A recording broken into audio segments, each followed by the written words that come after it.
Hello my dear viewer. राष्ट्रीय आरोग्य अभियान जिल्हा आरोग्य सातारा यांच्याकडून कॉन्ट्रॅक्च्युअल बेसवर संवर्गनिहाय पदभरती होणार आहे, ज्याची जाहिरात 8/7/2025ला निघालेली आहे. यामध्ये विविध पदांची म्हणजेच जिल्हा कार्यक्रम अधिकारी, वैद्यकीय अधिकारी, ऑप्टोमॅट्रिक्स, फिजिओथेरपिस्ट, ब्लॉक ऑफिसर AE यांची पदे, तसेच डायलिसिस टेक्निशियन, वैद्यकीय अधिकारी आयुष पुरुष, वैद्यकीय अधिकारी आयुष महिला या सर्व पदांसाठी एकूण 13 पदे रिक्त आहेत, ज्यांसाठी मानधन सुद्धा खूप चांगलं त्यांनी रिक्रूट केलेलं आहे.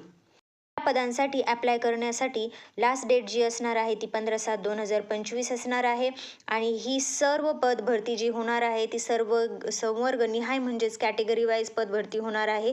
फ्रेंड्स, अशीच इन्फॉर्मेशन जर तुम्हाला मिळवायची असेल तर SA एज्युकेशन या आपल्या चॅनलला सबस्क्राईब करा.